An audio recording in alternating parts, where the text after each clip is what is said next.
The McDonald's parking lot at 2:14 a.m. isn't exactly where you expect life to take a sharp left into the surreal.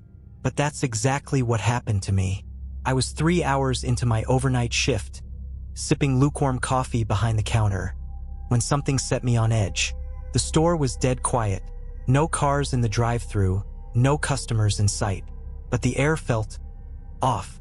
It wasn't the grease smell or the flickering light in the freezer we kept ignoring. It was something else, something I couldn't name. It started with the fry machine. Out of nowhere, it powered on by itself, spitting oil like it was cooking for a ghost. Weird, I muttered, walking over to unplug it.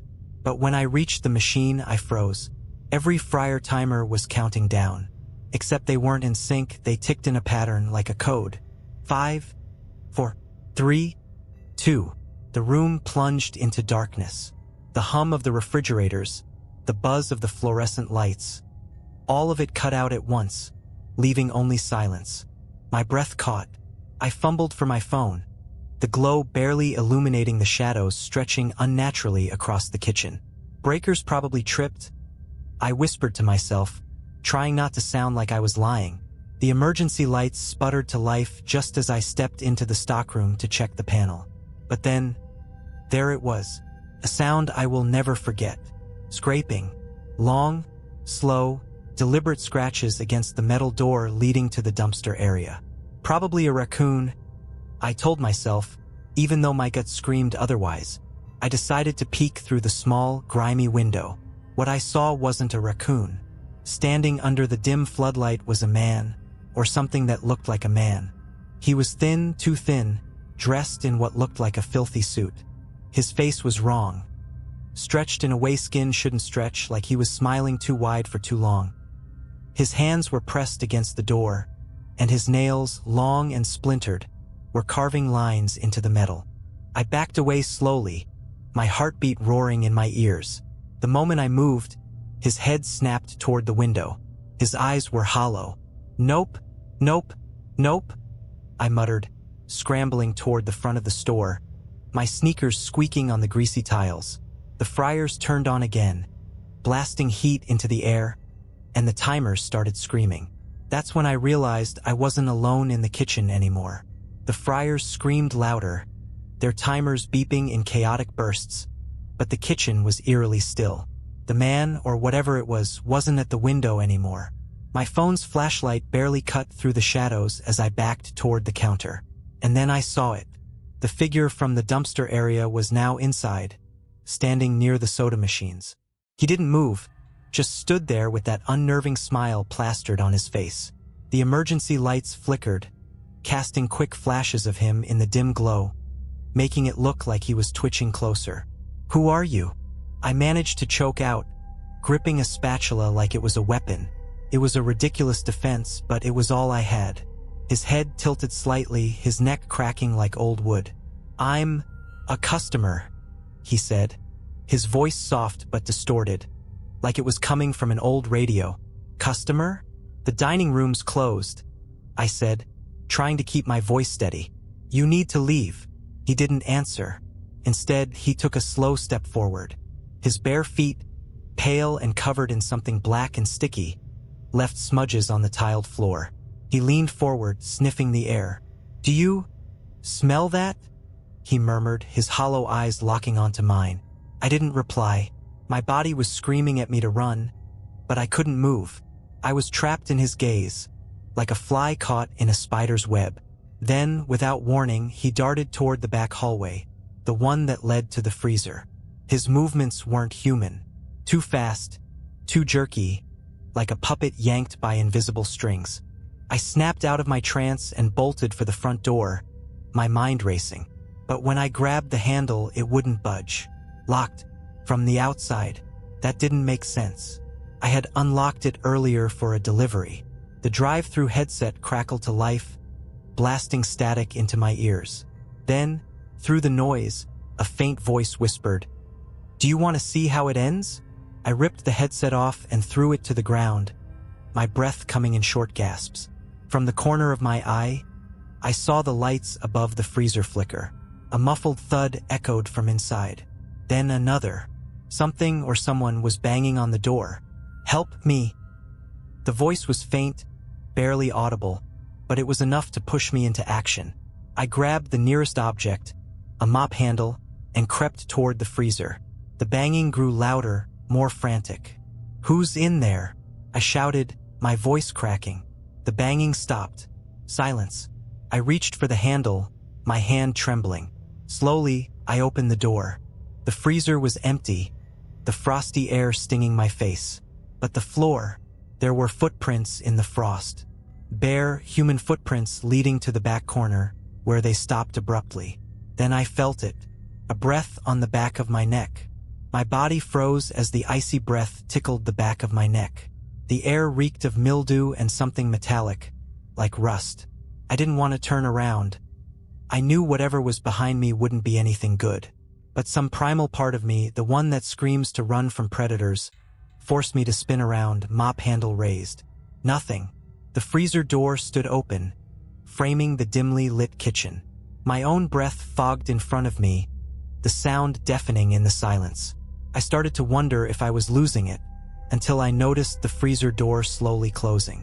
I grabbed the edge and shoved it open, stepping out quickly. The kitchen lights flickered wildly, the fryer spitting oil, and the timers beeped in sync again. 5, 4, 3. I whipped my head toward the counter. The figure was back, standing where I'd been moments ago. This time, his smile was gone. His hollow eyes bore into me, unblinking. "Why are you doing this?" I shouted, my voice cracking. He tilted his head again, as if considering the question. Then he reached into his pocket and pulled out something shiny. It caught the flickering light as he tossed it onto the floor. It was a key. "Take it," he whispered, his voice low and guttural. "What? Take it?" I didn't move. The key gleamed on the greasy tile, almost glowing. He took a step closer, and for the first time, I noticed something about his face. It wasn't just pale, it was translucent. Beneath the thin, waxy layer of skin, something pulsed. It looked like veins, but they moved, slowly, like worms writhing under his flesh. My stomach churned, but I forced myself to grab the key. The moment my fingers touched it, the fryers and timers stopped. Silence filled the room again. The figure smiled. Not the unsettling, too-wide grin from before. This was smaller, almost satisfied. "You're part of it now," he said. "Part of what?" I demanded, gripping the key so hard it dug into my palm. He didn't answer. Instead, he turned and walked toward the back door. His footsteps made no sound, but the air grew colder as he moved. When he reached the door, he turned back to me. His eyes locked onto mine, and for a split second, I thought I saw something in them. Something ancient and angry. Then he opened the door and stepped outside, disappearing into the night.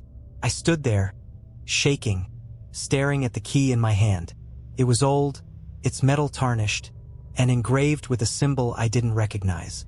The moment I tried to set it down, the drive-through headset crackled again. This time, the voice was clearer. "Welcome to the game." I dropped the key and bolted for the front door.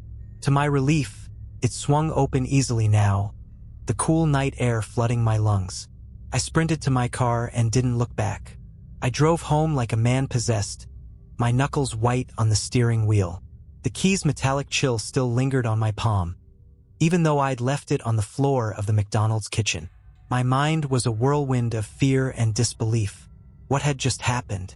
When I finally pulled into my driveway, the street was eerily quiet. I sat in the car for a moment, staring at my front door, half expecting the figure to emerge from the shadows. Gathering what little courage I had left, I sprinted inside, locking every door and window behind me. The house was dark and silent, too silent. I flipped on every light, desperate to feel some semblance of normalcy. That's when I saw it. My reflection in the mirror by the front door wasn't mine. It moved when I moved, blinked when I blinked, but something was off. The eyes were wrong, too dark, too hollow, and the smile, it was just like his. "Nope, nope, nope," I whispered, backing away from the mirror. The TV in the living room turned on by itself, blasting static. My heart raced as I crept toward it, the screen glowing ominously in the dark. Then the static shifted. Images started flashing, grainy black and white footage of the McDonald's kitchen. The camera was fixed on the floor where I'd left the key. It wasn't there anymore. The screen flickered again, showing the drive-through lane. Something moved just out of frame, a shadow sliding along the pavement. The screen jumped once more, now showing the dumpster area behind the store. The figure was there, standing motionless, his face turned toward the camera. But he wasn't alone. A second figure stepped into view, then a third. All of them were identical. The same translucent skin, the same hollow eyes. They stood perfectly still, staring into the camera like they could see me watching. "No," I muttered, backing away. "This isn't real. This isn't happening." The footage froze, and the figures on screen turned their heads in unison. The static returned, but not before a single word flashed across the screen in bold, blood-red letters, "Tagged." The TV shut off. The house was silent again, but I couldn't shake the feeling that I wasn't alone. I stumbled into the bathroom, splashing cold water on my face. When I looked up at the mirror, my heart sank. There, on my neck, was a mark I hadn't noticed before. It was faint, but unmistakable. A small circular symbol, burned into my skin like a brand. The same symbol that had been engraved on the key. I scrubbed at it, desperate to erase it, but it wouldn't budge. The drive-through headset's crackle echoed in my ears, even though it was miles away now. The voice was faint but clear, whispering as if it was right next to me. "You're part of the game now." I barely slept that night, if you could call it sleep at all. Every time I closed my eyes, I saw their faces. Those hollow eyes, the two wide smiles, the figure watching me from the shadows of the McDonald's kitchen. The brand on my neck burned faintly, like it was alive, pulsing with a cold, unnatural energy. By morning, I convinced myself it was over. Maybe I'd hallucinated the whole thing. Stress, caffeine, exhaustion, it could explain everything. But as I sat at the kitchen table, clutching a mug of coffee, I realized that the mark on my neck wasn't going away. And then my phone buzzed. The number was unknown, but I answered it anyway, heart pounding. "Hello," static hissed on the other end, followed by that same distorted voice I'd heard over the drive-through headset. "Player 1, it said. "You have 24 hours to complete the first task." "What task? Who is this?" I shouted, but the line went dead. My phone buzzed again, this time with a text. It was a single image. The McDonald's parking lot, taken from some security camera. In the middle of the lot stood the figure from last night, holding something small and shiny in his hand. The key. Underneath the photo was a simple message: retrieve it or forfeit. I had no idea what forfeit meant, but I wasn't eager to find out. Against every instinct screaming at me to run as far as possible, I found myself driving back to the McDonald's. When I pulled into the parking lot, the sun was just starting to set. The golden arches glowed ominously against the fading light. The store looked deserted, though the open 24-hour sign flickered weakly above the entrance. I stepped out of the car, my heart pounding in my chest. "Just grab the key and get out," I muttered to myself, trying to ignore the oppressive silence. The key was right where the photo had shown it, in the middle of the parking lot. As I approached, a low hum filled the air, growing louder with each step. The moment my fingers touched the key, the hum stopped, and then the lights in the McDonald's flickered on. The front doors creaked open, though there was no one there. A shadow moved inside. "Nope, not doing this," I said, turning back toward my car. But when I reached it, the doors wouldn't open. The key fob was dead, the locks unresponsive. I slammed my fist against the window, panic setting in. That's when I heard it. A faint tapping sound, coming from the restaurant. Tap, tap, tap. Against my better judgment, I turned around. The figure was back, standing just inside the glass doors, his hollow eyes fixed on me. He raised a hand and tapped on the glass, motioning for me to come closer. I didn't move. He tapped again, more insistently this time, then pointed to the Play Place sign above the entrance. The message was clear. I had to go inside. The McDonald's play place loomed ahead of me, its colorful tubes and slides shrouded in eerie shadow. The figure at the door stepped back as I approached, vanishing into the darkness like smoke caught in a breeze. Every fiber of my being screamed at me to turn and run. The key in my hand was ice cold, and the brand on my neck burned as if it were dragging me forward. I stepped through the door. The moment I entered, the play place lights flickered on, casting a sickly glow over the plastic structures. The smell of stale fries and cleaning chemicals was overpowered by something rotten, like spoiled meat. "All right," I muttered, my voice shaking. "Let's get this over with." A low, mechanical hum filled the air, and the door slammed shut behind me. My head whipped around, but there was no one there.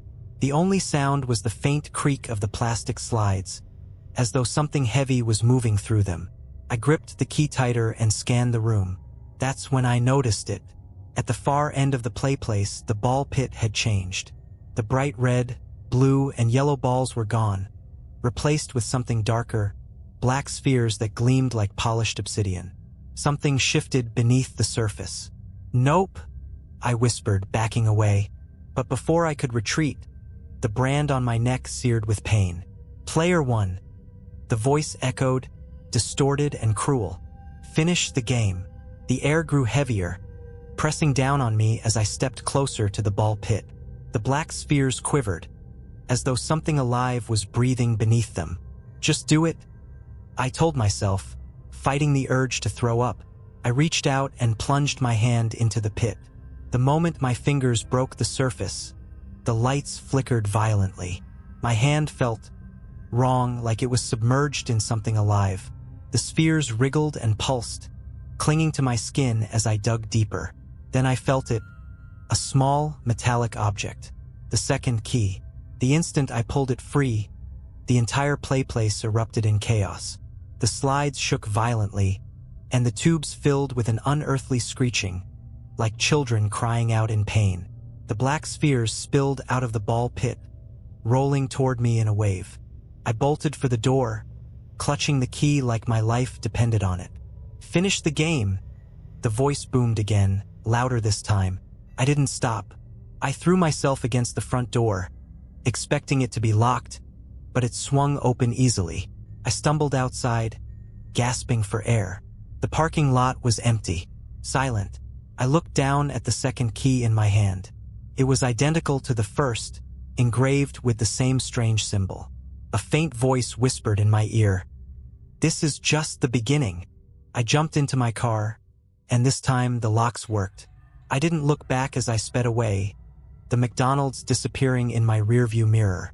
It's been a week since that night. The brand on my neck hasn't faded, and the second key sits on my nightstand. A haunting reminder that I'm still part of whatever this is. I've been waking up at 2:14 a.m. every night, no matter what time I go to bed. The same text comes through on my phone. "Your next task is coming." I don't know what the game is or how it ends, but one thing is clear. I'm not the first player, and I'm terrified I won't be the last.